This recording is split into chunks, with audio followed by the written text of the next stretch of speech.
This video contains news and analysis related to a recent terror attack in Kashmir. The content may include sensitive visuals and discussions that could be distressing to some viewers. Viewer discretion is advised. We strongly condemn all forms of violence and terrorism. The purpose of the content is solely to inform and create awareness based on verified reports. MDH chana masala এখন ছোলা হোক বা বরবটি দানা, সাদা চানা হোক বা কালো, সব রান্নাই হবে অসাধারণ। MDH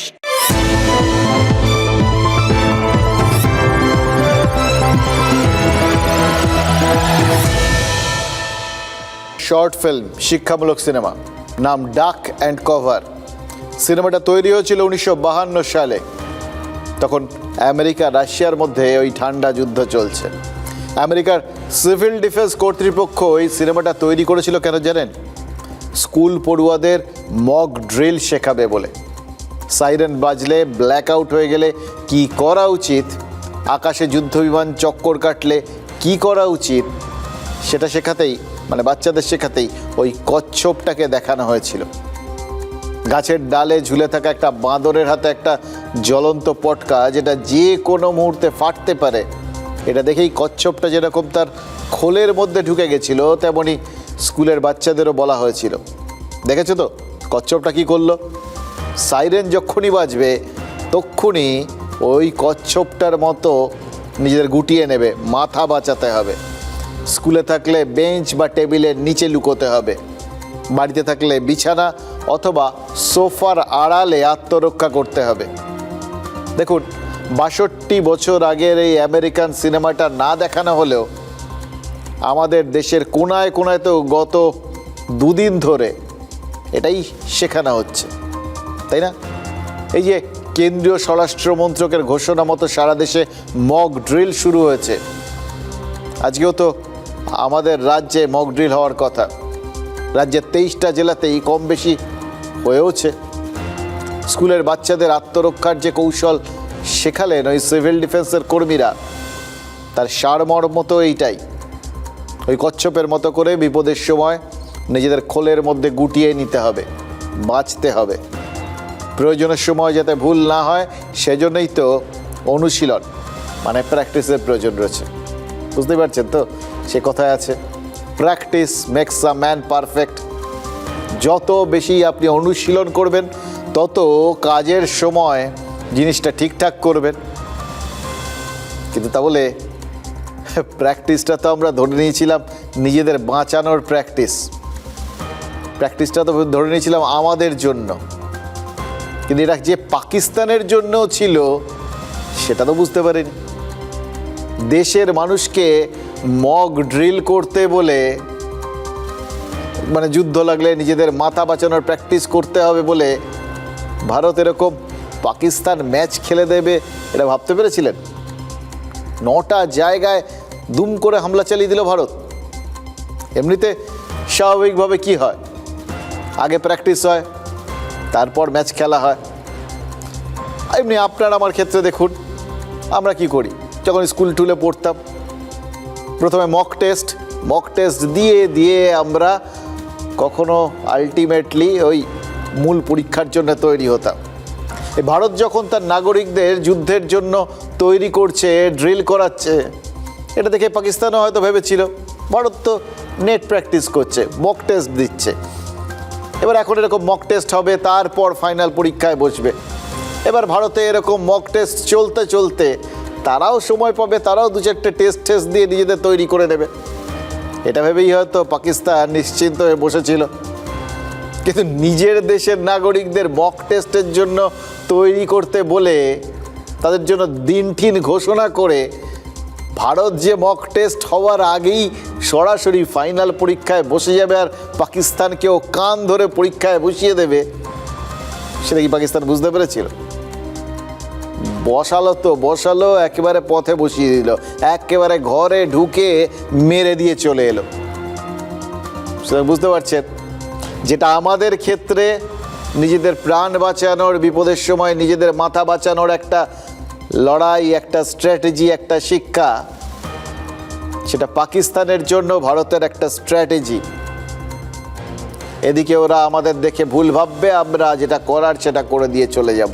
সেই জন্যই ভারত অলমোস্ট বিনা প্রতিরোধে এই অপারেশন সিঁদুর সফল করে ফেলেছে।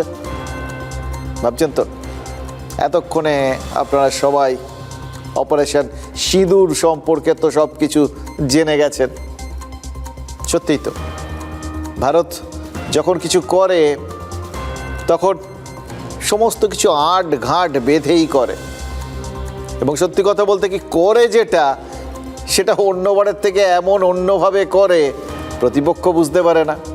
খেয়াল করে দেখুন, উরি হামলার পর ভারত সার্জিক্যাল স্ট্রাইক করেছিল, পুলওয়ামার পর ভারত বালাকোটে এয়ার স্ট্রাইক করেছিল।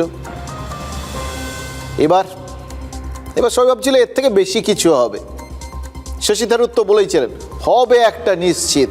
পহেলগাঁওয়ে যেভাবে ভারতীয়দের অসম্মান করা হয়েছে, ভারতের আত্মার ওপর আঘাত আনা হয়েছে, যেভাবে ধর্ম জিজ্ঞেস করে করে আমাদের সহনাগরিকদের হত্যা করা হয়েছে, তখন তার তো জবাব ভারত দেবেই, এবং সেটা দেবেই আগের দুটো ঘটনার থেকে অনেক বড়। এবার সেইখান থেকেই কিন্তু পাকিস্তানকে ধাঁধায় রাখার শুরুটা। তারা নিশ্চয়ই ভাবছিল যে কিভাবে ভারতও কিছু করবে, তারা বুঝেছিল যে কাঁপাকাঁপি শুরু হয়ে গেছিল, তাই তো পরিষ্কার তাদের মনে বিন্দুমাত্র সংশয় ছিল না ভারত এবার কিছু একটা করবে। এবার এই যে তারা নিজেদের এতটা বড় বিপদের মুখে ঠেলে দিয়েছিল, ওইভাবে ভারতের মাটিতে ঢুকে পেহেলগাঁওয়ে ওইভাবে আমাদের নাগরিকদের হত্যা করে, সেটা আপনারা সবাই ভাবতে পারেন যে যখন এতই ভয়ে কাঁপছে তাহলে নিজেদের এরকম জেনে বুঝে বিপদের মুখে ঠেলে দেওয়া কেন? কারণ সেটাও তো তাদের স্ট্র্যাটেজি ছিল, দ্বিমুখী স্ট্র্যাটেজি ছিল। এক, ভারতের মধ্যে অস্থিরতা তৈরি করা, কাশ্মীরকে কেন্দ্র করে ভারতের মধ্যে একটা যে শ্লাঘা তৈরি হয়েছে, 370 ধারা বিলুপ্ত হওয়ার পর ওখানে উন্নয়নের বন্যা বইছে, কাশ্মীরের মানুষজন শান্তিকেই অনেক বেটার অপশান বলে ধরে নিচ্ছেন, সেই জায়গাটায় ধাক্কা দেওয়া, এবং একই সঙ্গে ওইভাবে ধর্ম বেছে বেছে খুন করার মাধ্যমে এই দেশের ভেতরেও তো ধর্মীয় বিভেদ লাগিয়ে দেওয়া, যে বিভেদ থেকে সংঘাত হতে পারে এবং দেশের ভেতর শান্তি বিঘ্নিত হতে পারে, অশান্ত হতে পারে রাষ্ট্র। এটাই তো চেয়েছিল পাকিস্তান, কিন্তু তাদের ছোঁড়া অস্ত্র সেটা যেরকম বুমেরাং হয়ে তাদেরই মাটিতে মিশিয়ে দেবে, তাদের স্ট্র্যাটেজি যে মাটিতে মিশিয়ে দেবে ভারত পাল্টা স্ট্র্যাটেজিতে, এটাই তো তারা বুঝে উঠতে পারেনি।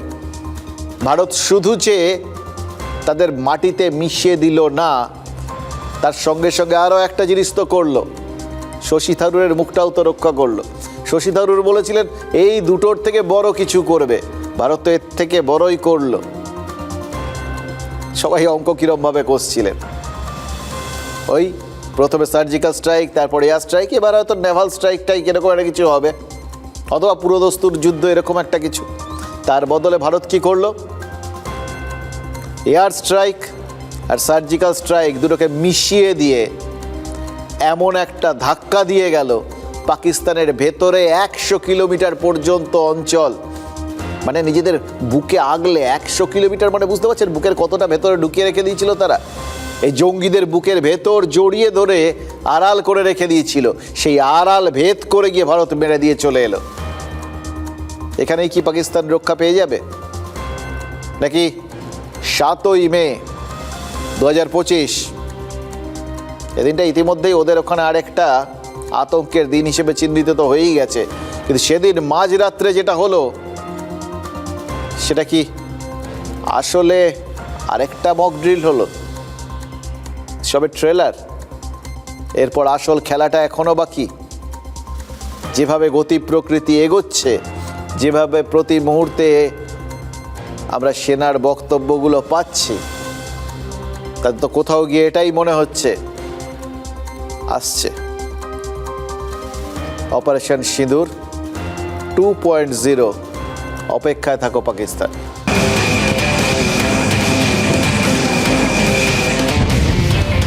কথা দিয়ে কথা রেখেছে ভারত। বৈশরণে পর্যটকদের খুনের বদলা নিতে পাকিস্তানের মাটিতে গজিয়ে ওঠা জঙ্গি ঘাঁটিগুলোকে মাটিতে মেশানো হয়ে গেছে। পাকিস্তানের 9টা জায়গায় সুনির্দিষ্ট লক্ষ্যে সফল আঘাত হেনেছে দেশ। এসব কথা ততক্ষণে সারা দুনিয়া জেনে গেছে। এমন সময় সোশ্যাল মিডিয়ায় ভেসে উঠল মনোজ নারাভানের পোস্ট।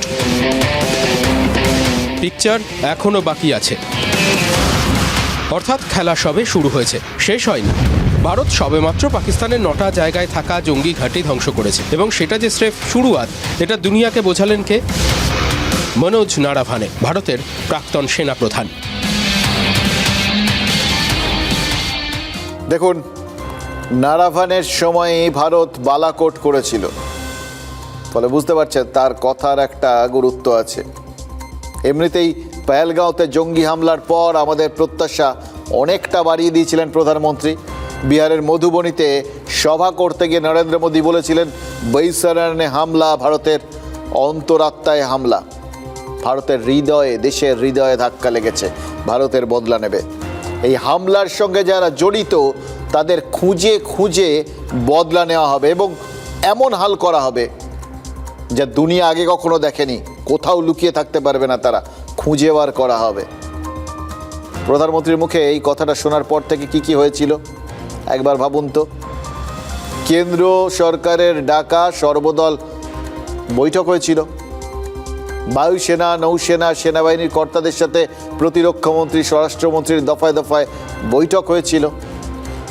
কাশ্মীর তো আছেই, তার সঙ্গে এদিকে ওদিকে মানে রাজস্থান, পাঞ্জাব, উত্তর পূর্বের রাজ্যগুলো, এমনকি আমাদের পশ্চিমবঙ্গের সীমান্তেও বাড়তি সতর্কতা নেওয়া হয়েছিল। যেখানে সেনার প্রয়োজন সেখানে সেনা, যেখানে বিএসএফ প্রয়োজন সেখানে আরও বেশি করে বিএসএফ মোতায়েন করা হয়েছিল। এবং এসবের সঙ্গেই বায়ুসেনা, নৌসেনা তাদের প্র্যাকটিস শুরু করেছিল। মহড়া, আরব সাগরে যেরকম নৌসেনার মহড়া চলছিল, তেমনই পাকিস্তানের সীমান্তের কান ঘেঁষে নিজেদের বায়ুসেনা তাদের অনুশীলনটা চালিয়ে যাচ্ছিল। বোঝা যাচ্ছিল কিছু একটা হবে, কিন্তু হবে, কবে হবে, কিভাবে হবে, এই প্রশ্নগুলোর উত্তর কিছুতেই সবাই খুঁজে পাচ্ছিলেন না, অধৈর্য হচ্ছিলেন। আজ যখন হলো তখন দুটো জিনিস পরিষ্কার হয়ে গেল, দুটো না, তিনটে জিনিস। এক, ভারতের এই প্রত্যাঘাতটা নজিরবিহীন, আগে কোনোদিন ভারত এভাবে প্রত্যাঘাত করেনি। উরি, পুলওয়ামায় জঙ্গি হামলার পর এবার এয়ার স্ট্রাইক, সার্জিক্যাল স্ট্রাইক, সব কিছুকে মিলিয়ে এরকম যে একটা বায়ুসেনা, নৌসেনা, সেনাবাহিনী একসঙ্গে পরিকল্পনা করে এইভাবে যে পাকিস্তানের এয়ার ডিফেন্স সিস্টেমকে বোকা বানিয়ে সে দেশের মাটিতে লুকিয়ে থাকা জঙ্গিদের ওপর বদলা নিতে পারে, সেটা তো পরিষ্কার হয়ে গেল। তেমনি পরিষ্কার হলো ইসরায়েল যেভাবে গাজায় ওই হামাস জঙ্গিদের ওপরে, লেবাননে ওই হিজবুল্লাহ জঙ্গিদের ওপরে, অথবা ইয়েমেনে হুথি জঙ্গিদের খুঁজে বের করে তাদের বেছে বেছে শিক্ষা দেয়, জঙ্গি নেতাদের এবং জঙ্গি ঘাঁটিগুলোকে ধুলোয় মিশিয়ে দিতে পারে, ভারতও কিন্তু সেই ঢঙেই শত্রুর ওপর বদলা নিতে পারে। মজার কথা কি জানেন? রাত 1:05 থেকে 1:30 পর্যন্ত 25 মিনিটের যে নিখুঁত অপারেশন ভারত চালিয়েছে, সেই সেনা অভিযানের কথা জানাজানি হয়ে যাওয়ার পর সোশ্যাল মিডিয়ায় ওই গাজায় ইসরায়েলি হামলার একটা ভিডিও কেউ শেয়ার করতে শুরু করেছিলেন। তারা ভুল করে ওই ইসরায়েলি সেনা অভিযানের ভিডিওটা ভারতের জবাব বলে শেয়ার করেছিলেন। যারা করেছিলেন এই ভুলটা, তাদের কিন্তু অতটা দুঃখ পাওয়ারও কিছু নেই। এই ভেবে সান্ত্বনা পেতে পারেন, অপারেশন সিঁদুর নিখাদ ভারতীয় হলেও, মানে একদম মেক ইন ইন্ডিয়া হলেও, এই সেনা অপারেশনের আপাদমস্তক ধরন ধারণে এমন একটা আন্তর্জাতিক ব্যাপার আছে যেটা নিজেই নিজের পরিচয়। কাজে আজকের পর কোনো জঙ্গির জন্যই যখন ব্যবস্থা নেওয়া হবে, যে কোনো দেশ নেবে, তখন ভারতের জবাব সেটা আদর্শ নাকি ইসরায়েলের জবাব আদর্শ, সেটা নিয়ে কিন্তু একটা বড় লড়াই লেগে যেতে পারে, একটা কম্প্যারিজন শুরু হয়ে যেতে পারে। আরও একটা কথা, নরেন্দ্র মোদী বলেছিলেন না, কাউকে ছাড়া হবে না, ভেতরে গিয়ে যেখানে লুকিয়ে থাকবে সেখানে খুঁজে বার করে মারা হবে। ভারতের এবারের এই অ্যাটাকটা সেটা কিন্তু একদম নির্দিষ্ট লক্ষ্যে নিজেদের দেশের সীমানার মধ্যে থেকে শত্রু পুরীতে খুঁজে বার করে সেখানে গিয়ে আঘাত কানা। বুঝতে পারছেন তো? লুকিয়ে থেকেও যে লাভ হবে না, ভারত যে তাদের সমস্ত গতিবিধি নির্ণয় করে তাদের বাড়িতে ঢুকে শুধু তাদেরই আঘাত করতে পারে, এই এক্সপার্টাইজ যে ভারতের হাতে এখন রয়েছে, এটা কিন্তু ভারত বুঝিয়ে দিচ্ছে। এবং এটা যত বোঝাচ্ছে, বিশ্বের দরবারে ভারতের এই প্রত্যাঘাত এটা কিন্তু একটা মিশেল হয়ে থাকছে, একটা লোকের কাছে একটা উদাহরণ হয়ে থাকছে। এবং ভবিষ্যতে ভারতের দিকে চোখ তুলে তাকানোর আগে সবাই কিন্তু দুবার ভাববে। 7ই অক্টোবর 2023 ইসরায়েলের 9টা পর্যটন ক্ষেত্রে হামলা করেছিল হামাস। প্যালেস্তিনীয় জঙ্গি হামলায় মারা যান 1200-র বেশি মানুষ, পণবন্দী হন 205 জন।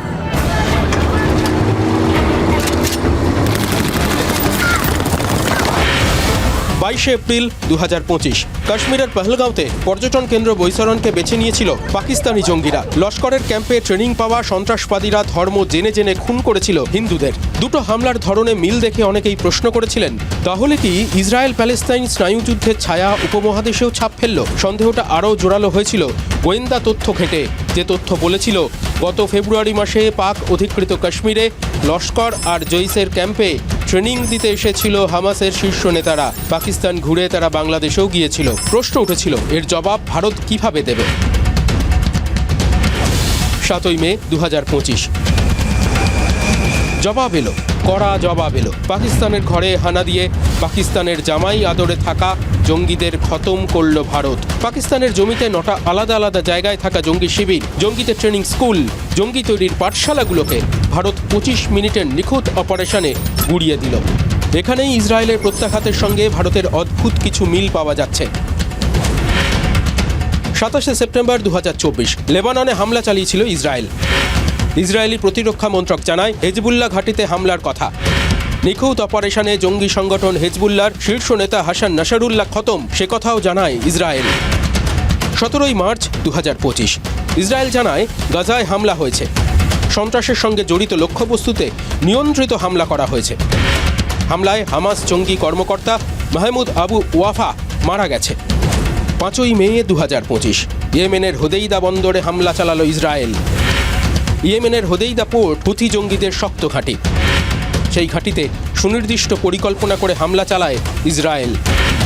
5ই মে যখন ইয়েমেনের হুথি জঙ্গি ঘাঁটিতে ইসরায়েলি সেনা আক্রমণ করে, তখন সেই আক্রমণের লাইভ কভারেজ দেখেছিলেন ইসরায়েলি প্রধানমন্ত্রী নেতানিয়াহু। 7ই মে রাত 1টার পর পাকিস্তানে একের পর এক জঙ্গি ঘাঁটি যখন গুড়িয়ে দিচ্ছে ভারতীয় সেনা, তখন জেগে বসে রয়েছেন নরেন্দ্র মোদী। প্রধানমন্ত্রী দেখলেন টার্গেট 1 সোয়াই নালা camp Muzaffarabad, target 2 Syedna Bilal camp Muzaffarabad, target 3 Gulpur camp Kotli, target 4 Barnala camp Bhimber, target 5 Abbas camp Kotli, target 6 Sarjal camp Sialkot, target 7 Mehmoona Joya camp Sialkot, target 8 Markaz তৈবা মুরিদকে এবং টার্গেট 9 বহালপুরের মার্কাজ সুবহানআল্লাহ। জঙ্গি ঘাঁটিগুলো মাটিতে মিশিয়ে দিচ্ছে ভারতীয় সেনা। সুনির্দিষ্ট লক্ষ্যবস্তুতে ইসরায়েলের ঢঙেই সুনিয়ন্ত্রিত হামলা চালাচ্ছে ভারতীয় বাহিনী। हमारी भारतीय सेनाओं ने अपने अद्भुत शौर्य और पराक्रम का परिचय देते हुए एक नया इतिहास रच दिया है। हमने जो लक्ष्य तय किए थे उन्हें ठीक समय तय योजना के अनुसार सटीकता से उन्होंने ध्वस्त किया है। যে লক্ষ্য আমরা স্থির করেছিলাম সেখানেই সঠিক সময় আমরা আঘাত এনেছি, আমাদের সেনাবাহিনী আঘাত এনেছে। প্রতিরক্ষামন্ত্রী রাজনাথ সিং এই কথাগুলো যখন বলছিলেন, বা প্রধানমন্ত্রী নরেন্দ্র মোদী যা বলেছিলেন, খেয়াল করে দেখুন, এগুলো একদম আগের থেকে মনে হচ্ছে সবাই ইঙ্গিত দিয়ে দিয়েছিলেন কেউ পার পাবে না, যেখানে লুকিয়ে থাকবে ঠিক সেখানে খুঁজে বার করে আমরা মারব। সেটাই তো ভারত করেছে।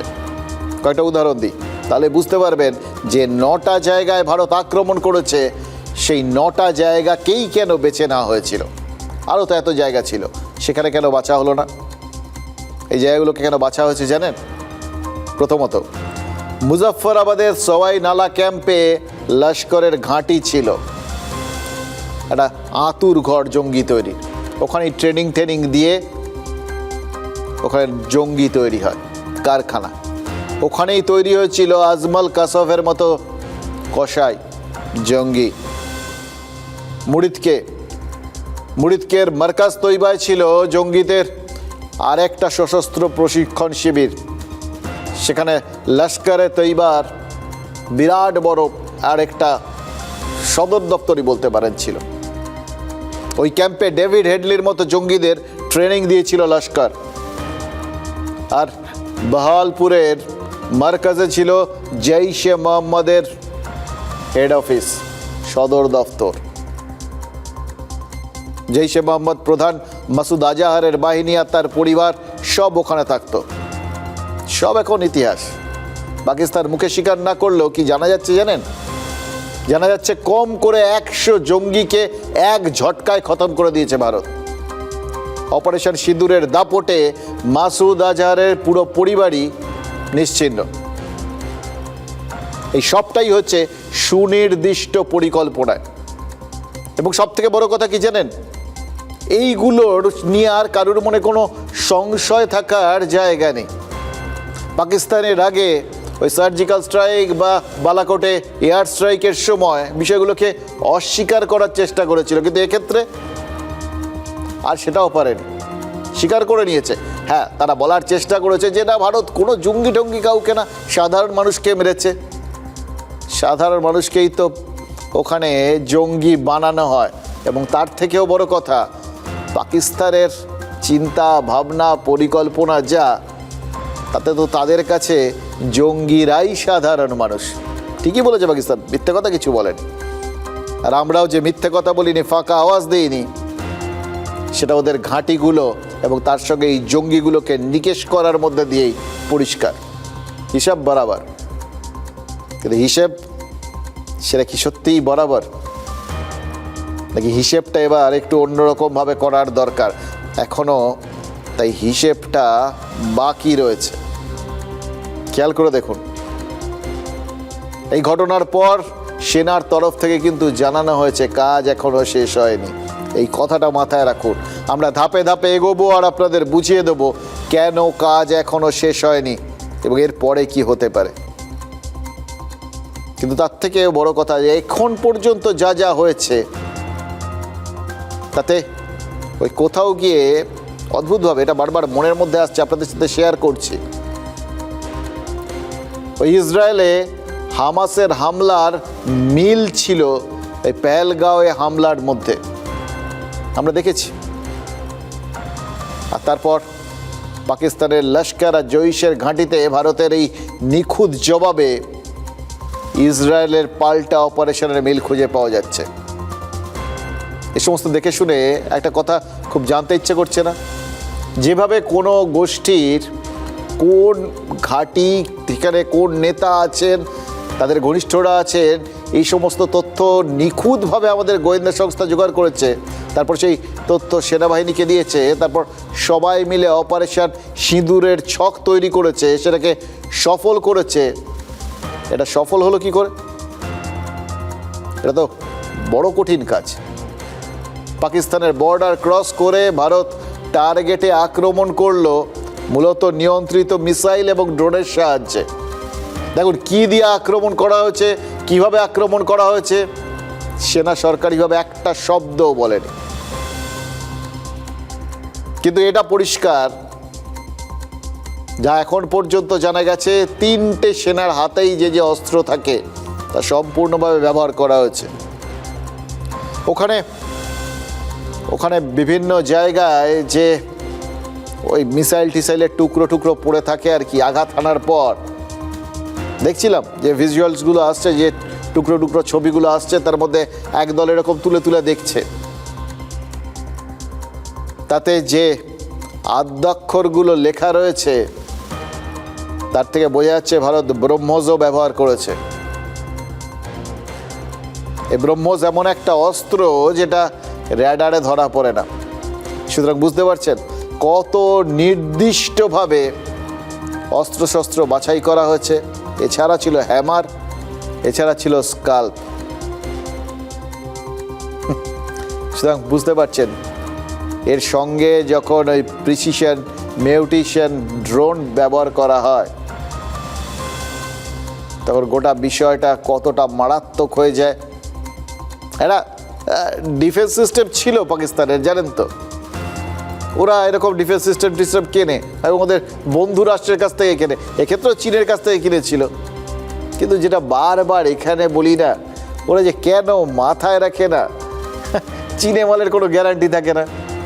ফলে ওরা যে ওই এয়ার ডিফেন্স সিস্টেম কিনেছিল সেটা কাজ করেনি, কিছু করতেই পারেনি। কোনো মিসাইলকে, ভারতের মিসাইলকে, ড্রোনকে থামাতেই পারেনি। সেগুলো যথারীতি যেখানে যাওয়ার সেখানে গেছে, যেখানে মারার সেখানে মেরেছে, যাদের নিকেশ করার তাদের নিকেশ করেছে। একদম অক্ষাংশ দ্রাবিয়াংশ ফিট করে ওই মিসাইল আর ড্রোনগুলোকে পাঠানো হয়েছিল, যার ফলে কার বাড়িতে, কার জানালায় কিভাবে ঢুকে আঘাত করতে হবে ওই মিসাইলগুলোর জানা ছিল। স্কাল্প ক্রুজ, হ্যামার, এই দু ধরনের অস্ত্রকে বেছে নেওয়ার কারণ কি? কারণ পাকিস্তানের ভেতরে ঢুকে টার্গেটের ওপর হামলা করার প্রয়োজন ছিল।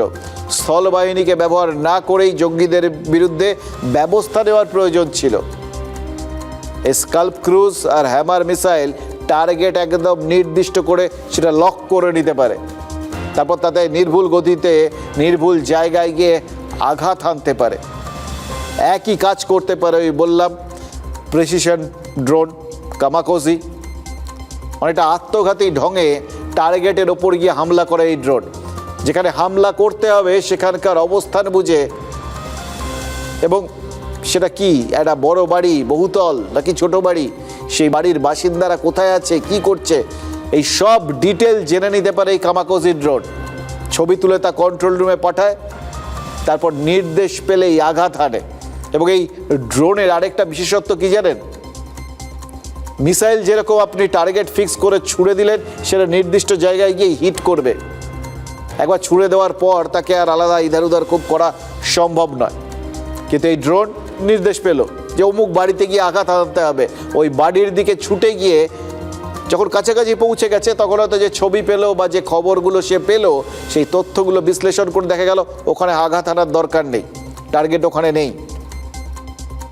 এই ড্রোনে তখন তার গতিপথ বদলে যেখানে আঘাত হানতে হবে সেই নতুন জায়গাটা ফিক্স করে দেওয়া যেতে পারে। এবং সব থেকে বড় কথা, দেখা গেল যে টার্গেট হয়তো ওখানে আদৌ নেই, তাহলে সে ফিরে আসতে পারে, আঘাতই করলো না তখন। এরকম বিভিন্ন ধরনের যোগ্যতা সম্পন্ন এই অস্ত্র, এই ড্রোন আর মিসাইলই ভারতের অপারেশন সিঁদুরকে সফল করেছে। আর এর সঙ্গে যদি ব্রহ্মস থাকে, ওই টুকরোগুলো যেগুলো পাওয়া যাচ্ছে তার থেকে তো সেটাই মনে হচ্ছে। তার থেকে পরিষ্কার কি কারণের জন্য পাকিস্তানি রেডার জানতেই পারেনি কি ঢুকছে তাদের এলাকায়। কিন্তু এরপর এটাই আসল প্রশ্ন, এরপর কি হবে? এ তো সবে 9টা জঙ্গি ঘাঁটি ধ্বংস হলো, আরও জঙ্গি শিবির তো পাকিস্তানে আছে, সেগুলোর কি হবে? মন্ত্রিসভার বৈঠকে আজ প্রধানমন্ত্রী বলেছেন ভারতীয় সেনার জন্য গোটা দেশ গর্ব করছে। মন্ত্রিসভার বৈঠক সেরে রাষ্ট্রপতি দ্রৌপদী মুর্মুর সঙ্গে দেখা করেন প্রধানমন্ত্রী নরেন্দ্র মোদী। এ ধরনের ব্রিফিং কখন হয়? অপারেশন সিঁদুর তো হয়ে গেছে, তাহলে কি পরবর্তী ধাপ কি হতে চলেছে, ভারত কি করতে চলেছে, সেটাই রাষ্ট্রপতিকে জানিয়ে এলেন প্রধানমন্ত্রী। কোনো বিশেষ অনুমতিও কি নিয়ে এলেন? এটা তো বড় প্রশ্ন। দেখুন, প্রতিরক্ষা মন্ত্রী আজ বলেছেন ভারতীয় সেনাকে স্বাধীনতা দেওয়া হচ্ছে, তারা যা মনে করবে করতে পারে। পাকিস্তানি সেনা আর নাগরিকদের উপর বিন্দু মাত্র আঁচড় না কেটে সেনাবাহিনী যেভাবে জঙ্গি নিকেশ করেছে তাতে দেশের মুখ উজ্জ্বল হয়েছে। এসব কথা বলা মানে তো সেনাবাহিনীকে বুঝিয়ে দেওয়া তোমাদের কাজে সরকার খুশি, এরপর যে কোনো সিদ্ধান্তে দেশ তোমাদের পাশে আছে, তোমরা প্রয়োজন মতো হাত খুলে খেলো। সেনা যে তাদের কাজে এবার অন্তত কোনো ফাঁক রাখবে না সেটা কিন্তু পরিষ্কার, এবং সরকারও যে মাঝ রাস্তায় থামবে না সেটাও তো পরিষ্কার। ওই জন্যই তো সেনার তরফ থেকে বলে দেওয়া হয়েছে কাজ এখনো শেষ হয়নি। কাজ শেষ হয়নি মানে এখনো ওখানে তার মানে জঙ্গি ঘাঁটি আছে। কাজ শেষ হয়নি আরও একটা কারণে পরিষ্কার। পুঞ্চ, রাজৌরি, এই বিভিন্ন সেক্টরে কুপওয়াড়া ক্রমাগত পাকিস্তান কিন্তু গোলাগুলি চালাচ্ছে। সে গোলাগুলি এসে আছড়ে পড়ছে এপারে বাসিন্দাদের বাড়িতে। ভারত বারবার পরিষ্কার করে বলেছে যে তারা সাধারণ মানুষ, সাধারণ পাক নাগরিক বা পাক সেনাবাহিনীকে নিশানা করছে না, তাদের নিশানা শুধুমাত্র জঙ্গিদের ওপর। বদলে পাকিস্তান কি করছে? জঙ্গিদের বাঁচাতে পারেনি, তাই জন্য এখন ভারতের সিভিলিয়ানদের, সাধারণ মানুষকে টার্গেট করছে। ওই নিয়ন্ত্রণ রেখার এপাশ ওপাশে থাকা যে সমস্ত ভারতীয় গ্রামগুলো রয়েছে সেগুলোকে টার্গেট করছে। বেশ কয়েকজন মারাও গেছেন, সাধারণ মানুষ তারা। এবার এগুলো তো একটা বড় অন্যায়, ভারতের আত্মার ওপর আভার আঘাত। 10 জন সাধারণ মানুষ মারা যাওয়া মানে আগে 27 আরও 10 হলো। হিসেব তো তাহলে মিলছে না, এর হিসেব তো আরও বাকি রয়ে গেল।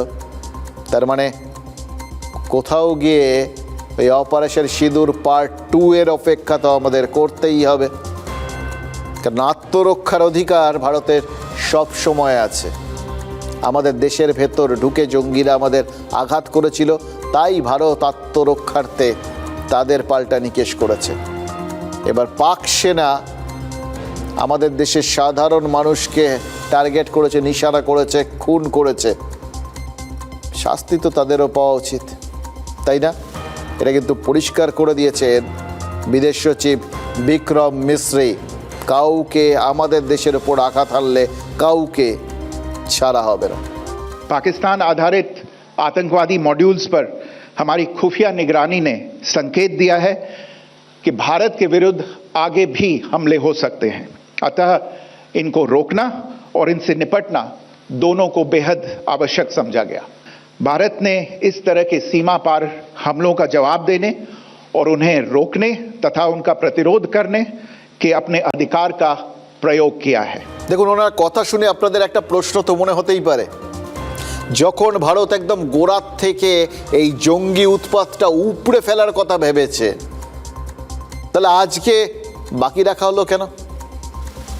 শুধু ওই 9টা জায়গা কেন? বাকি আর যা জঙ্গি ছিল একদম ঝাড়ে বংশে একদম সব নিকেশ করে দিলেই তো হতো, আর ঝামেলা থাকতো না। না रहेगा বাস, না বাজেগি বাঁশরি। কিন্তু এই যে উনি বললেন যে তাদের কাছে গোয়েন্দা তথ্য আছে, এই বাকি জঙ্গিরা ফের ভারতকে অশান্ত করার চেষ্টা করতে পারে, আক্রমণ করার চেষ্টা করতে পারে। কিন্তু এই যে ভারত আক্রমণটা করে ফেলল, এই এক লপ্তে যদি সব শেষ হয়ে যেত, পাকিস্তান বুঝে ওঠার আগেই পুরো গল্পগুলো শেষ। কিন্তু এখন পাকিস্তান তো জেনে গেছে, গোটা বিশ্ব জেনে গেছে। ভারতের পক্ষে কি আবার গিয়ে ঢুকে এরকম মেরে আসাটা সম্ভব হবে? দেখুন, এই কথাগুলো আপনি আমি যতটা ভাবি, যারা সিদ্ধান্ত নিচ্ছেন তারা আরও বেশি করে ভাবেন। আমরা যখন হেদিয়ে মরছিলাম আর কবে কিভাবে হবে, আদৌ হবে কিনা, এরকম বিভিন্ন কথাবার্তা হচ্ছিল, তখন যারা যা করার সেটা প্ল্যান করে ফেলেছিল, যারা যা করার সেটা করে ফেলেছে। এখন সবাই গর্ব করছেন তো, তাহলে নিশ্চিন্ত থাকুন, ভারত বাকি কাজগুলো করে ফেলবে। ওরা যে জেনে গেছে, ওরা যে সতর্ক হবে, এটা ভারতও জানে, এবং সেটা মাথায় রেখে এর পরের ব্যবস্থাটা হবে, সেটাও নিশ্চিন্তে থাকতে পারেন। শুধু কিভাবে হবে সেটা বুঝতেই পারছেন, এই প্রথমবারের ধাক্কাটা দেখেই কেউ জানে না, এটা বুঝতে পারবেন না, অপেক্ষায় থাকুন। শুধু একটা জিনিস মোটামুটি বললাম, প্রত্যেকটা তথ্য তুলে তুলে একটা জিনিস আপনাদের সামনে পরিষ্কার করে দেওয়ার চেষ্টা করছি, পার্ট 2 আসা বাকি আছে। আজ 7ই মে 1945 সালে আজকের তারিখেই জার্মানি আত্মসমর্পণ করেছিল, আর তারপর থেকে প্রত্যেক বছর 7ই মে ভিক্টরি ডে প্যারেড হয় রাশিয়ায়, যে অনুষ্ঠানে এর আগে আমন্ত্রিত ছিলেন প্রধানমন্ত্রী, এবারও ছিলেন। নরেন্দ্র মোদী বলেছেন তিনি যাবেন না, যাবেন প্রতিরক্ষা মন্ত্রী। কিন্তু প্রতিরক্ষা মন্ত্রী রাজনাথ সিংও তো রাশিয়া যাননি, প্রথমে প্রধানমন্ত্রী, তারপর প্রতিরক্ষা মন্ত্রীর সফর বাতিল যদি অপারেশন সিঁদুরের ইঙ্গিত হয়, তাহলে আজ যে জানা গেল প্রধানমন্ত্রী তার ইউরোপ সফর আপাতত স্থগিত রাখছেন, এটাকে কিসের ইঙ্গিত বলে ধরবো? অপারেশন সিঁদুরের দ্বিতীয় পর্বের? দেখুন, যাই বলুন আর তাই বলুন, আমাদের চাহিদা কিন্তু ক্রমশ বেড়ে গেছে, তাই না? পাকিস্তান সামান্য উসখুস করলে ভারত তার 3 গুণ জবাব দেবে, এটা মোটামুটি সবাই ধরে নিয়েছেন। বিদেশ সচিব বিক্রম মিশ্রির কথাগুলো কৌতূহল তো আরও বাড়িয়ে দিয়েছে দেখছি। দেখুন, সীমান্তে আজ সকাল থেকে দফায় দফায় সংঘর্ষ বিরতি ভেঙেছে পাকিস্তানি সেনা। রাজৌরি, পুঞ্চে প্রচুর গোলাগুলি ছুড়েছে, আপনাদের বলছি, যার মাসুল দিয়েছেন নিরপরাধ কাশ্মীরিরা, আমাদের দেশের নিরপরাধ নাগরিকরা। ফলে আরও কিছু করার রাস্তা পাকিস্তান নিজেই কিন্তু ভারতের সামনে খুলে দিচ্ছে। কিন্তু এরপর কি? আবার সাসপেন্স। এরপর হলে কি হবে? পুরোদস্তুর যুদ্ধ হবে। কি করে হবে? সবাই তো এবার ঝাঁপিয়ে পড়ে থামাতে চেষ্টা করবেন। দেখুন, যুদ্ধ যদি হয় তাহলে সেটা প্রধানমন্ত্রী বা রাষ্ট্রপতি কেউ না কেউ ঘোষণা করবেন, কিন্তু তার আগেই তো দুটো বিষয় পরিষ্কার। এক, অপারেশন সিঁদুর আমাদের দেশের জন্য এবং আমাদের শত্রুদের জন্য অত্যন্ত তাৎপর্যবাহী একটা অপারেশন, এবং এটা তার নাম থেকেই পরিষ্কার। এক, রক্তের রং লাল, সিঁদুরের রঙও লাল। তাই সমস্ত দিক থেকে এই অপারেশন সিঁদুরকে সমস্ত ভারতীয়ের অস্তিত্বের সঙ্গে জড়িয়ে দেওয়া হয়েছে। দ্বিতীয়ত, লাল রঙের বদলা হলো, লাল রক্তের বদলা হলো লাল সিঁদুরে। ওই পেহেলগাঁওয়ে ধর্ম পরিচয় জেনে জেনে যারা হিন্দু মহিলাদের সিঁদুর মোছানোর ব্যবস্থা করেছিল, সেই জঙ্গিরা হয়তো ভাবছে ওভাবে বেছে বেছে হিন্দুদের হত্যা না করলেই ভালো হতো, কারণ ওটা করে আমাদের দেশে ওই হিন্দু মুসলিমের মধ্যে বিভেদ তো তৈরি করা গেলই না, উল্টে তাদের সমস্ত ষড়যন্ত্র, সমস্ত চক্রান্ত ব্যর্থ করে সিঙ্গুর উল্টে তাদের ঘাড়ে গিয়েই পড়ল। এবং এটা এমনভাবে পড়ল, পাকিস্তান কি করবে ঠিক করে উঠতে পারছে না। এবং সব থেকে বড় কথা, তাদের হয়তো এখন মনে হচ্ছে, আরে ভারত যা বলে, যা করে, তার একটা ইঙ্গিত থাকে। এই যে নরেন্দ্র মোদী এই যে অপারেশন সিঁদুর নামটা দিয়েছেন, তার মধ্যেও তাহলে নির্দিষ্ট বার্তা রয়েছে। अनखास्ता खुदा अनखास्ता जो है हमारी जो एग्जिस्टेंस है वो ख़तरे में हुई तो फिर जो है अगर हम नहीं तो कोई भी नहीं है फिर। If India backs down, we will definitely wrap up these things, but as long we are under attack, under fire, we have to respond, we have to defend us. দেখলেন তো ওদেশের প্রতিরক্ষা মন্ত্রীর বক্তব্য, দুটো বক্তব্য, ফারাক কত দেখলেন তো। প্রথমে বলছিলেন যে যদি দেখি যে আমাদের অস্তিত্ব বিপন্ন, তাহলে গোটা দুনিয়ায় আর কিছু থাকবে না। কত বড় বড় কথা বলেছিলেন। একবার গায়ে হাত দিয়ে দেখা, সে আমাদের পাড়ার এক দাদার মতো, জানেন তো, একদম আমাদের গলির মুখে বাজারের সামনে গিয়ে বলেন আমার এলাকায় আমাদের গায়ে হাত দিয়ে দেখা দেখি, বলে মারধর খেয়ে চলে এল। এই হচ্ছে সেরকম। একবার আমাদের গায়ে হাত দিয়ে দেখি সব কিছু ছাড়খাড় করে দেবো বলে মার খেয়ে গেছে। এখন বলছে ভারত যদি এরপর আর ফার্দার কিছু করে, একবার মেরেছিস কিছু বলছি না, আর একবার যদি কিছু করিস তাহলে যা করবো না, যদি আর কিছু না করিস যা ছেড়ে দিলাম। ভাবা যায়? ভারতীয় গোয়েন্দারা বিভিন্ন সময় বলেছেন পাকিস্তানে কম করে 21টা জঙ্গি ঘাঁটি আছে, সেখানে শীর্ষ জঙ্গি নেতারা থাকেন, জঙ্গিদের অস্ত্র প্রশিক্ষণ হয়। এর বাইরে ছোটোখাটো জঙ্গি শিবির আরও বেশ কয়েকটা আছে। মানে ধরা যাক সব মিলিয়ে 50টার মতো ঠিকানায় জঙ্গিদের ছড়িয়ে ছিটিয়ে রেখে দিয়েছে পাকিস্তান। তার মধ্যে তো মাত্র 9টা ঘাঁটি ধ্বংস হয়েছে, আরও 41টা জঙ্গি ঘাঁটি তো রয়ে গেছে। আমাদের প্রধানমন্ত্রী তো বলেছেন, আবার সেই ইঙ্গিতটা নিয়ে আসছি, কারণ তার কিছুটা তো ফলেছে, বাকিটা তাহলে ফলার জন্য আমাদের অপেক্ষা করতে হচ্ছে কখন ভারত সবাইকে খুঁজে খুঁজে শাস্তি দেবে। অথচ দেখুন, যখন এই ইঙ্গিতটা রয়েছে যে पार्ट 2 अभी भी बाकी है। আর তখনই পাকিস্তানের প্রতিরক্ষা মন্ত্রী সাদা পতাকা নাড়তে শুরু করে দিয়েছে। যা বলছেন তার মানে তো একটাই, ভারত আপাতত যা করেছে সেটা নয় হজম করে নেবেন তারা। কেন নেবেন? শাহবাজ শরীফ তো বলেছিলেন প্রধানমন্ত্রী তাদের ভারতের প্রত্যেকটা আঘাতের তারা যোগ্য জবাব দেবেন। তার বদলে তার প্রতিরক্ষা মন্ত্রী জবাবের এরকম একটা ভাষ্য দিচ্ছেন কেন? কারণ আছে। এর আগে ভারত যতবার রাষ্ট্রপুঞ্জে গিয়ে পাকিস্তানের জঙ্গি যোগ প্রমাণ করে দিয়েছে ততবারই পাকিস্তান প্রাণপণে অস্বীকার করেছে যাবতীয় অভিযোগ। কিন্তু আজকের পর পাকিস্তান আর বলতেই পারছে না যে তারা জঙ্গিদের আশ্রয় দেয় না, কারণ এই প্রথম নিজেদের জঙ্গি যোগের যাবতীয় প্রমাণ পাকিস্তান নিজের হাতেই হাজির করেছে। ফলে অপারেশন সিঁদুর যে ইসলামাবাদের জন্য সিঁদুরে মেঘ, আর জঙ্গিরা যে ঘর পোড়া গরু সেটা তো জলের মতো বুঝতে পারছি। দেখুন, আমরা যা বুঝছি যা দেখছি আপনাদের সাথে শেয়ার করছি। আরও বেশ কিছু জিনিস আমাদের নজরে পড়েছে আজকের দিনে, যেগুলো আপনাদের সাথে শেয়ার করাটা খুব জরুরি। জানেন তো, আজকের দিন তো এমন একটা সময় যখন গোটা দেশ এক হয়ে একমুখী হয়ে কাজ না করলে দেশের শক্তি বা দেশের উদ্দেশ্য সঠিকভাবে সাধিত হবে না। তাই চলুন এক সুরে নিজেদের গাঁথার জন্য সেই কথাগুলো আজ শেয়ার করেই ফেলি, যে কথাগুলো আপনারা জানেন আজ না বললেই নয়।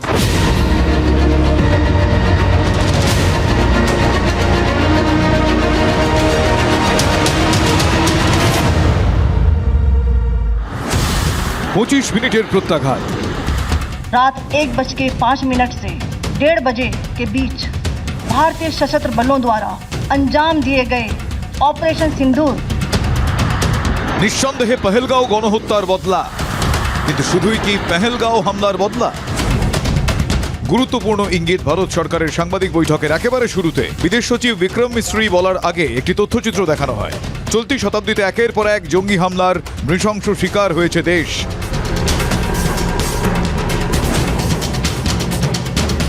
সংসদে জঙ্গি হামলা 2001, 8 নিহত, 18 জখম। অক্ষরধাম মন্দিরে জঙ্গি হামলা 2002, 31 জন নিহত, 80 জন জখম।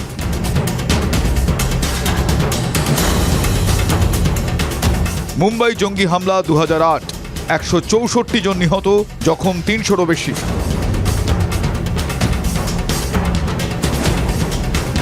ইউরিতে জঙ্গি হামলা 2016, 20 জন নিহত, 21 জন জখম। পুলওয়ামা জঙ্গি হামলা 2019, 40 জন নিহত, 5 জন জখম।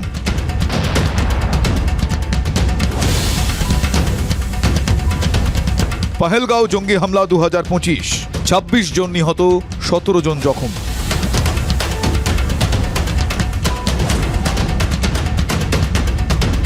350-রও বেশি মৃত্যু। নেপথ্যে লস্কর-ই তয়বা, হিজবুল মুজাহিদিন, জৈশ-ই মোহাম্মদের মতো পাক জঙ্গি গোষ্ঠী। মঙ্গলবার রাতে 3 গোষ্ঠীর জঙ্গি ঘাঁটি ভারতের নিখুঁত টার্গেটে।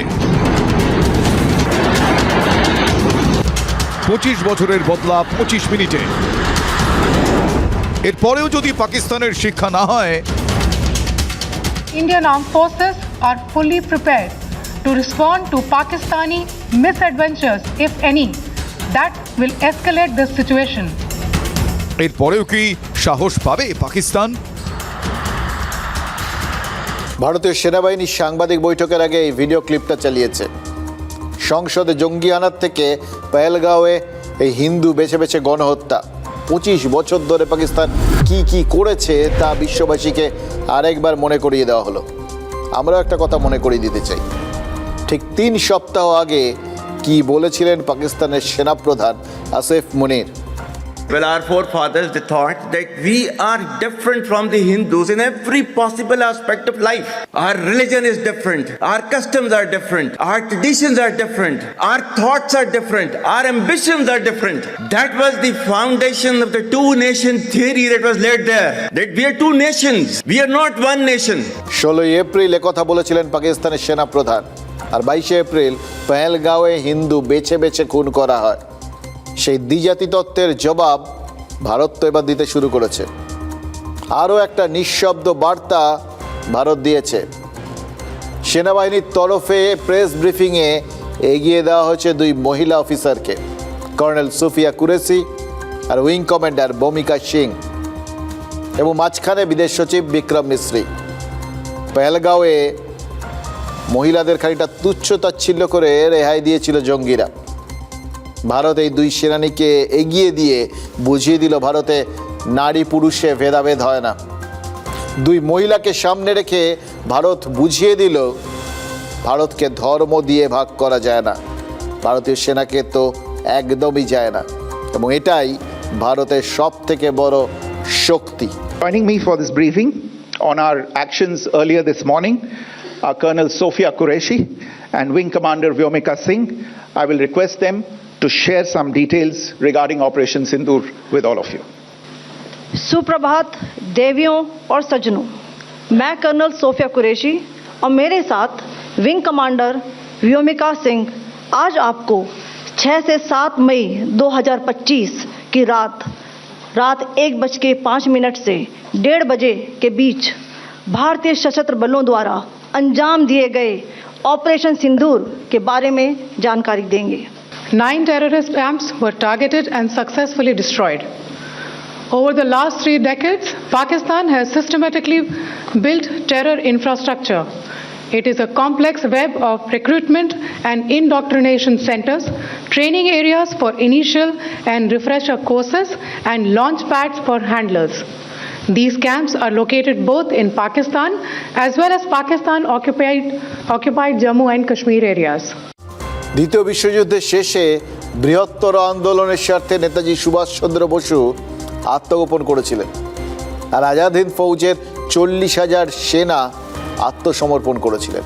দিল্লির লালকেল্লায় তাদের বিচার হয়। আজাদ হিন্দ ফৌজের হয়ে কে সওয়াল করেছিলেন জানেন? বিলেত ফেরত ব্যারিস্টার জওহরলাল নেহরু এবং কট্টর গান্ধীবাদী ভুলাভাই দেশাই। অপরাধীর কাঠগড়ায় কারা দাঁড়াবেন তাও ঠিক করে দিয়েছিলেন নেতাজি সুভাষচন্দ্র বসু। কর্নেল প্রেম সেহগল বর্ণ হিন্দু, কর্নেল গুরবক্স সিং ধিলো পাঞ্জাবি শিখ, এবং মেজর জেনারেল শাহনওয়াজ খান মুসলিম। 3 সম্প্রদায়ের 3 প্রতিনিধি, আসলে একটা ব্র্যাকেটের মধ্যে গোটা ভারতবর্ষ। জওহরলাল নেহরু আর ভুলাভাই দেশাই তাদের সওয়ালের জোরে প্রমাণ করে দিয়েছিলেন আজাদ হিন্দ বাহিনী যুদ্ধ অপরাধী নয়, স্বাধীনতা সংগ্রামী। ফলে সকলে বেকসুস খালাস হয়ে যান, এবং 3 জনের পরিচয়ে গোটা দেশের 3 সম্প্রদায় স্বাধীনতা সংগ্রামী হয়ে যায়। আর ভারতীয় সেনা কর্নেল কুরেশি আর উইং কমান্ডার ভূমিকা সিংকে সামনে এনে আরেকবার তো সুভাষচন্দ্র বসু দেখিয়ে দেওয়া রাস্তাতেই হাঁটল। কর্নেল সুফিয়া কুরেশি গুজরাতি মুসলিম, উইং কমান্ডার ভূমিকা সিং পাঞ্জাবি, আর বিদেশ সচিব বিক্রম মিশ্রি কাশ্মীরি পণ্ডিত। শুধু তাই নয়, মহিলাদের এগিয়ে দিয়ে নেতাজি সুভাষচন্দ্র বসুর তৈরি ঝাঁসির রানী বাহিনী তৈরির উদ্যোগটা কত সুদূর প্রসারী ভারতীয় সেনা তাও আরেকবার প্রমাণ করে দিল।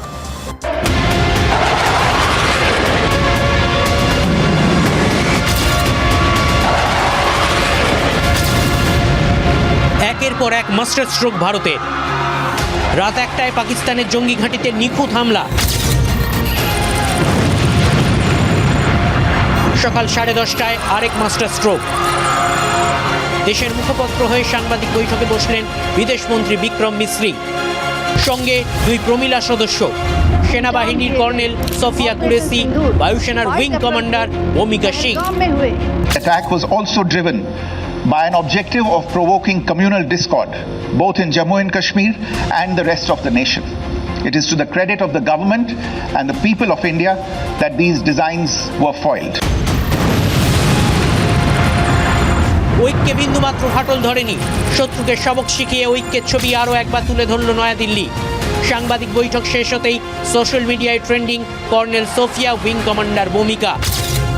গুরুত্বপূর্ণ ভূমিকায় রয়েছেন দুজনেই। উইং কমান্ডার ভূমিকা সিং বায়ুসেনার হেলিকপ্টার পাইলট। বোম মানে আকাশ, ছোট থেকে আকাশ দখলের স্বপ্ন। ক্লাস 6-এই ঠিক করেছিলেন বড় হয়ে পাইলট হবেন। দীর্ঘদিন জম্মু কাশ্মীর ও উত্তর পূর্বের উঁচু পাহাড়ি এলাকায় কপ্টার উড়িয়েছেন। একাধিক উদ্ধার কাজ অপারেশনে যুক্ত।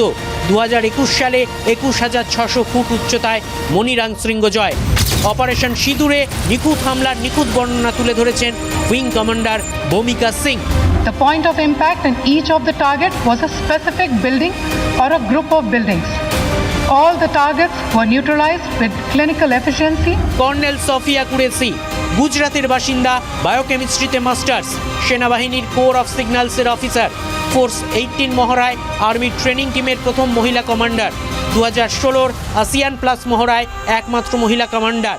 6 বছর রাষ্ট্রপুঞ্জের শান্তি বাহিনীর অপারেশনে ছিলেন। দাদু ছিলেন সেনা অফিসার, স্বামীও সেনা অফিসার। मुजफ्फराबाद ये एक जैश ए मोहम्मद का स्टेजिंग एरिया है। ये हथियार, विस्फोटक और जंगल सर्वाइवल ट्रेनिंग का केंद्र भी था। ভারত শুধু জঙ্গি ঘাঁটিকেই টার্গেট করেনি, জঙ্গি মানসিকতাকেও ধূলিসাৎ করে দিয়েছে। জোড়া অস্ত্রের নাম কর্নেল সোফিয়া, উইং কমান্ডার ভূমিকা। আরও একটা তথ্য আপনাদের দিয়ে দিই, এর সঙ্গে অত্যন্ত লাগসই। ভারতের হয়ে প্রথম এই রাফাল জঙ্গি বিমান চালানোর অধিকার বা কৃতিত্ব কে পেয়েছিলেন জানেন? হিলাল আহমেদ। তিনি কোথাকার লোক জানেন? হিলাল আহমেদ কাশ্মীরি। এবং তার থেকেও বড় কথা জানেন, হিলাল আহমেদ এই অপারেশন সিঁদুরে অত্যন্ত গুরুত্বপূর্ণ ভূমিকা পালন করেছেন। সব দিক থেকে দেখলে না এই পাকিস্তান আর এই জঙ্গি রাষ্ট্রগুলো বুঝে যাবে ভারতের মূলগত শক্তিটা ঠিক কোনখানে। ভারত তো শুধুমাত্র জঙ্গি ঘাঁটিগুলোতে হামলা চালিয়েছে, যেখানে মহিলা শিশুরা ছিলেন বলে এখন গল্প সাজানো হচ্ছে পাকিস্তানের তরফে। আরও পাকিস্তান গাদা গাদা মিথ্যে প্রচার চালিয়ে যাচ্ছে সোশ্যাল মিডিয়ার মাধ্যমে। এবং আপনাদের খুব স্পষ্ট ভাষায় বলছি, আমাদের কাছে তথ্য প্রমাণ রয়েছে যে যে জিনিসগুলো পাকিস্তান ভাইরাল করছে। যেমন একটা উদাহরণ দিচ্ছি, বলা হয়েছিল ওই শ্রীনগর এয়ারপোর্টে নাকি হামলা চালিয়ে তারা ধ্বংস করে দিয়েছে, বা ভারতের বিমান নাকি তারা ফেলে দিয়েছে। কিচ্ছু হয়নি এরকম। সম্পূর্ণরূপে মিথ্যে প্রচার করছে তারা। অন্য সময় কোথাও কিছু ঘটে যাওয়া জিনিসপত্র, অন্য জায়গার জিনিসপত্র সামনে এনে এখন নিজেদের মুখ বাঁচানোর চেষ্টা করছে। এ সময় প্রভাবিত হবেন না। দেখুন, পাহেলগাঁওয়ে জঙ্গি হানা নিরপেক্ষ তদন্তের দাবি তোলা হয়েছিল। তো পাকিস্তান যে দাবিগুলো করছে সেগুলোরও তো নিরপেক্ষ তদন্ত হোক, তাতেই পরিষ্কার হয়ে যাবে। সেটা করবে না তারা। ভারতীয় পরিবারগুলো তো পাহেলগাঁওয়ে বেড়াতে গেছিল, সেখানে ধর্ম বেছে বেছে তাদের হত্যা করা হয়েছে। তখন কোথাও গিয়ে কারুর মনে যখন প্রশ্ন জাগেনি, তখন ওই নির্মম লোকগুলোর মনের মধ্যে তার তথ্য প্রমাণ নিয়ে প্রশ্ন জেগেছিল।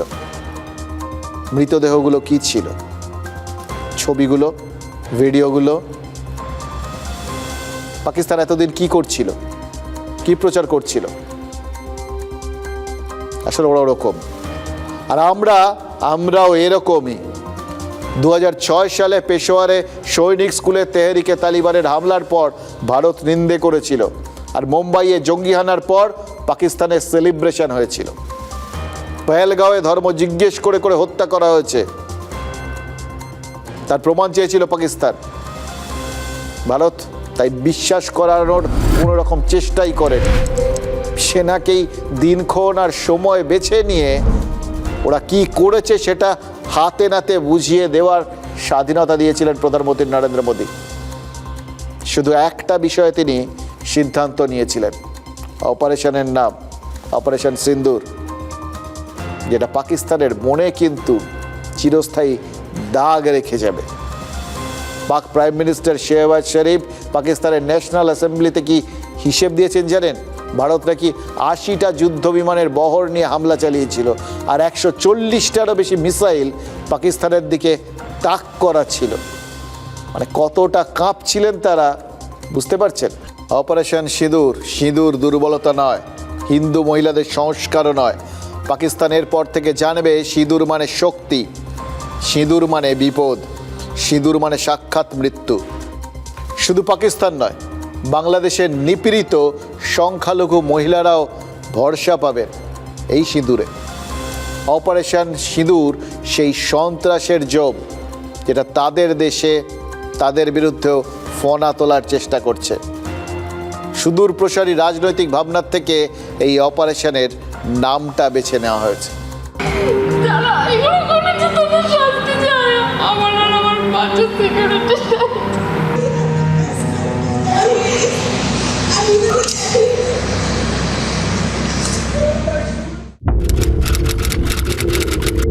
ঘুরতে গিয়ে গণহত্যার শিকার, বেছে বেছে হিন্দু খুন। কয়েক মিনিটের মধ্যে সোহিনী হিমাংশীদের সিঁথির সিঁদুর মুছে দিয়েছিল পাকিস্তানি জঙ্গিরা। কে হিন্দু কালমা পড়ুন, কি আঙ্কেল বলুন, কালমা পড়ুন, কালমা পড়তে জানেন? পুরো এখানে শুট আউট করে দিল।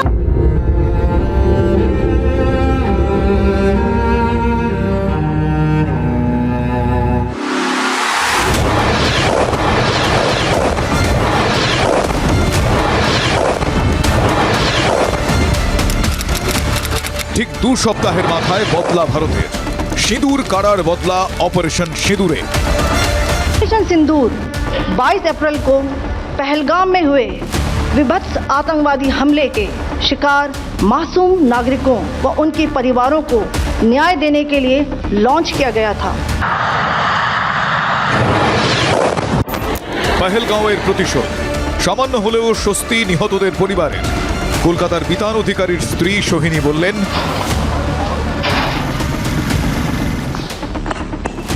আমার হাজবেন্ড এটা নিশ্চয়ই দেখছেন, আর যে অপারেশন সিঁদুর লিখেছে আমার আজকে সিঁদুর তালা কেটে নিয়েছে। ভগবান আমার হাজবেন্ডকে শান্তি দিন, আর ভবিষ্যতে যাতে কারোর কপালে সিঁদুর না যায়। পহেলগাঁওয়ের জঙ্গিদের শিকার হয়েছিলেন সন্তোষ জগদালে। স্ত্রী এবং মেয়ের সামনেই খুন হন সন্তোষ। প্রত্যাঘাতের খবর পেয়ে সন্তোষের মেয়ে বলছেন, हमारी सरकार है जो हर स्त्री को बहन बोलता है, तो उनके पतियों को छीना गया था, तो उनका सिंदूर छीना गया था। शायद इसी की वजह से उन्होंने वो नाम रखा होगा। ये नाम पढ़ के तो हम बहुत रो रहे थे सुबह। পহেলগাঁওয়ে হানিমুনে গিয়েছিলেন কানপুরের শুভম দ্বিবেদী, আশিয়ানা দ্বিবেদী। বিয়ের কয়েকদিনের মধ্যেই সব শেষ। बहुत धन्यवाद करती हूँ, उनसे बहुत थैंक यू कहती हूँ कि उन्होंने मेरे पति की मौत का बदला लिया है। হতভাগ্যদের তালিকায় বেহালার সমীর গুহর পরিবার। স্ত্রী মেয়ের সামনে খুন হন মধ্যবয়স্ক সমীর। এখনো শোকে পাথর সমীরের মেয়ে। আমার মেয়ে তো এখনো ট্রমাই কাটাতে, মানে রাত ভোর ঘুমায় না, রাত ভোরও জেগে থাকে। শুধু আমাদের চোখ বুঝলে আমাদের চোখের সামনে সেই দৃশ্য ভেসে আসছে বারবার। পিছু ছাড়ছে না সেদিনের ট্রমা। আরো অ্যাকশন চাইছেন নিহত সমীরের স্ত্রী। আমার মেয়ের সামনে এবং আমার সামনে, চোখের সামনে যেভাবে মিলিটেন্টরা নৃশংসভাবে গুলি করেছে, সেটার জন্য এটা প্রয়োজন ছিল। মানে অ্যাকশন যখন নেওয়া হয়েছে ভারত সরকার থেকে, আমার মনে হয় এটা কমপ্লিট করা উচিত। এখানেই যেন শেষ না হয়। প্রধানমন্ত্রীকে অনুরোধ নিহত নৌসেনা অফিসার বিনয় নারওয়ালের স্ত্রী। I'm thankful to the Indian government that they've taken this operation, but I also request them to not end it here. I want them to make sure that this is just the start of end of terrorism in our country. পাকিস্তানের কোমর ভাঙা শুরু করেছে ভারত। ধরাশায়ী করেই ছাড়ার প্রত্যয় নয়াদিল্লি।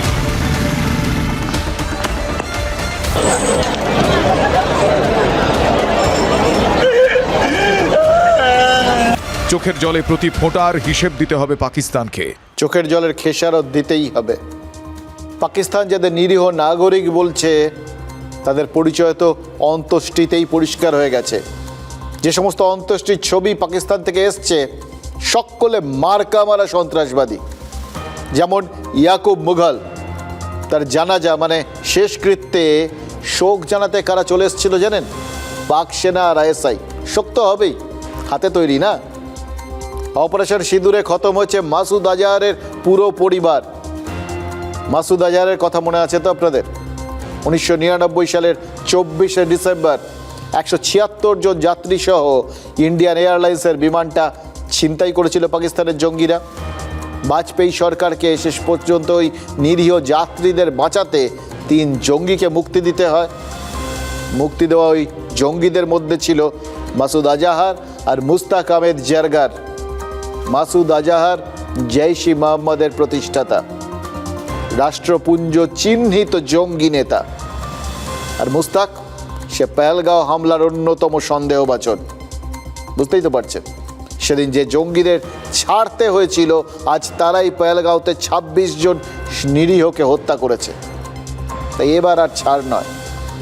ভারত যে ৯টা ঘাঁটি ধ্বংস করেছে, তাদের মধ্যে রয়েছে মুরিদ ক্যাম্প আর মার্কাল সুবানান্লা ক্যাম্প। একটায় কাসভ আর হেডলি ট্রেনিং নিয়েছিল, আর একটায় জৈশ মানে মাসুদ আজহারের ডেরা। মাসুদ কোনো মতে প্রাণে বাঁচলেও ওর গোটা গোষ্ঠী উড়িয়ে দেওয়া হয়েছে। জঙ্গিদের হাত থেকে বাঁচতে যখন পাক সেনা ওই তাদের দেহে, মৃতদেহে দেশের পতাকা লাগিয়ে চোখের জল ফেলছে, তাও চোখের জলে কাঁদছে জৈশ ই মোহাম্মদ প্রধান মাসুদও। বলছে আমাকেও কেন মেরে ফেললো না।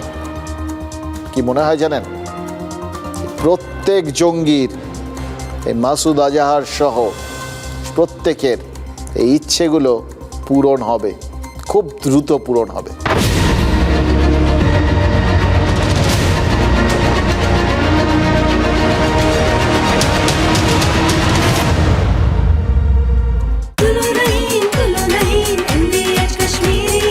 আরে কম দে কিন্তু খাঁটি দে। MDH কাশ্মীরি লাল লঙ্কার গুঁড়ো।